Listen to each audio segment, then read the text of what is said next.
حضرت عمر رضی اللہ تعالیٰ عنہ کے دور میں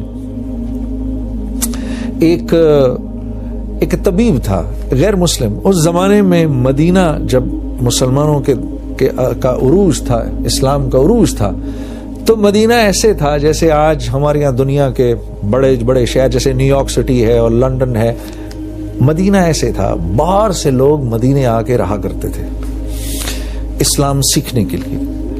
تو یہ غیر مسلم طبیب تھے. یہ ایک دن حضرت عمر رضی اللہ تعالیٰ عنہ کے پاس آئے اور کہا کہ 1 سال ہو گیا ایک بھی مریض میرے پاس نہیں آیا، کیا اس کی وجہ یہ ہے کہ میں مسلمان نہیں ہوں؟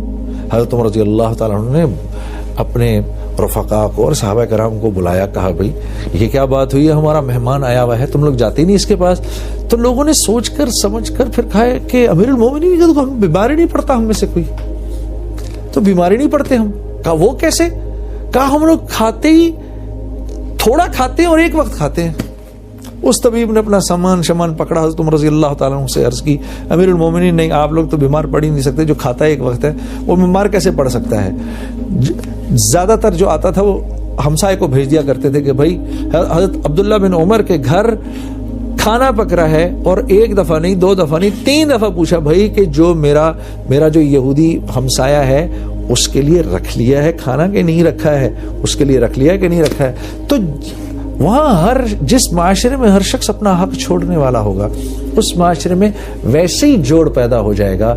یہ زندگی ہم نے پہلے سیکھنی ہے، پھر پریکٹس کرنی ہے، اور پھر سارے عالم میں لے کے جانی ہے.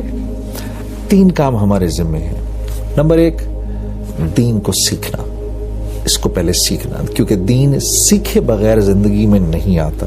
اللہ نے دین کے سیکھنے کے لیے قربانی کو شرط رکھا ہے، سیکریفائز جس کو ہم کہتے ہیں نا.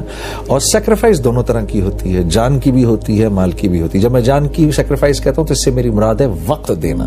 ٹھیک ہے، تو ہماری زندگی کے گزرتے ہوئے لمحات میں جو ہمارا وقت ہے وہ دین سیکھنے کے لیے ضروری ہے، شرط ہے.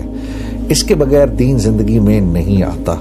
مسلمان تو کہلائیں گے لیکن اللہ کے نبی اور اللہ کی منشا کیا ہے اس کا ہمیں پتہ نہیں ہوگا، تو زندگی پوری کی پوری اس کے بغیر گزر جائے گی. تو ایک ہے دین سیکھنا، دوسرا ہے پھر سیکھ کے اس کو پریکٹس کرنا. کیونکہ بہرحال پتہ تو ہے نماز کیسے پڑھی جاتی ہے، لیکن ایک بہت بڑا مجمع ہے جو ایمان کی کمزوری کی وجہ سے نماز پڑھ نہیں سکتا، پڑھنا چاہتا ہے پڑھ نہیں سکتا، نماز پڑھنی آتی ہے تو سیکھ تو لیا ہے، اب اس کو پریکٹس نہیں کر رہے، تو پھر اس کو پریکٹس کرنا ہے. پریکٹس کیسے کیا جاتا ہے؟ پریکٹس کیا جاتا ہے دینی ماحول میں جا کر. آپ جس ماحول میں جائیں گے ماحول اپنا تاثر رکھتا ہے. اللہ نے انسان کو ماحول کا پابند بنایا ہے. جب ہم ماحول میں آتے ہیں تو ماحول میں آ جانے کے بعد ہمارے اوپر ایسے اللہ کا ایک نظام چلتا ہے کہ ہم اس ماحول کا اثر لینا شروع کر دیتے ہیں.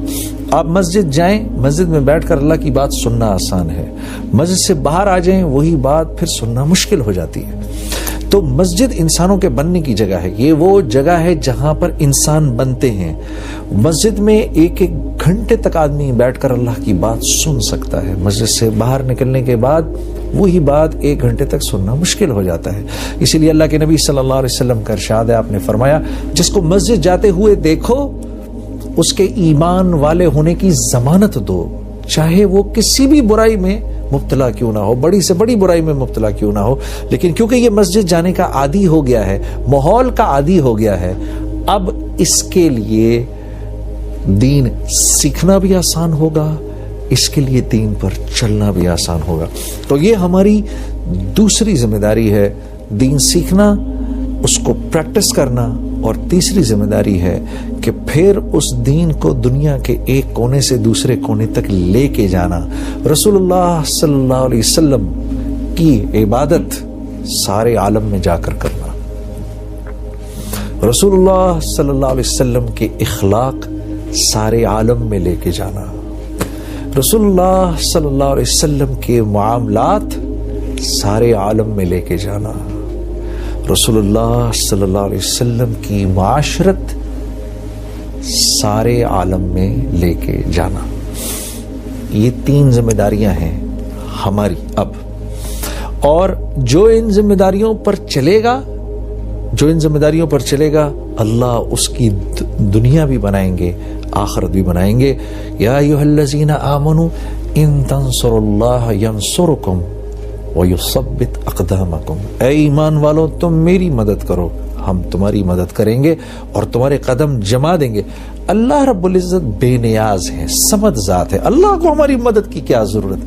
اللہ کا ایمان والوں کو پیار سے سمجھانے کا ایک انداز ہے۔ ایسے علماء کرام ہمیں اس بات کو سمجھاتے ہیں کہ ان تنصر اللہ ینصرکم سے مراد کیا ہے؟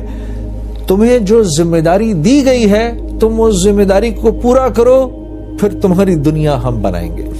عزیز دوستو، جو ایک بات بڑی مشکل سے، بڑی ریاضت کے بعد سمجھ میں آتی ہے وہ یہ کہ آدمی دنیا اپنی خود نہیں بنا سکتا، دنیا آدمی کی بنائی جاتی ہے من جانب اللہ، دنیا اللہ نے اپنے ذمہ رکھی ہے۔ اسی لیے ہم اللہ رب العزت سے دعا کرتے ہیں اللہم انی اسألک حیات طیبہ، اے اللہ مجھے حیات طیبہ عطا فرما، مجھے اچھی زندگی عطا فرما، کیونکہ اچھی زندگی دی جاتی ہے، اچھی زندگی خود زور لگا کے بنائی نہیں جا سکتی، اس کے لیے صحیح طریقے، صحیح راستے پر چلنا پڑتا ہے۔ جو راستہ متعین کیا گیا ہے اس راستے پر چلیں گے تو وہ خوبصورت زندگی ملے گی۔ اگر اس راستے پر نہیں چلیں گے اور اپنی عقلیں استعمال کریں گے، مثال کے طور پہ میں نے کراچی سے حیدرآباد جانا ہے، نیشنل ہائی وے ہے، نیشنل ہائی وے پر چلتا رہوں گا تو 2 سے 2.5 گھنٹے میں پہنچ جاؤں گا، اور اگر کراچی شہر سے نکلتے ہی بجائے اس کے کہ میں نیشنل ہائی وے پہ اپنی گاڑی ڈالوں، میں نے گاڑی ڈال دی کچے میں، اور میں کہوں یار میں نے کچے پہ گاڑی چلا کر جانا ہے، تو کچے پر گاڑی چلا کر جانے میں پہنچ تو شاید کبھی نہ کبھی جاؤں حیدرآباد، لیکن گاڑی توڑوں گا، اپنی زندگی تکلیف میں ڈالوں گا، اور کتنی تکلیف میں ڈالوں گا اس کا اندازہ آپ کر سکتے ہیں۔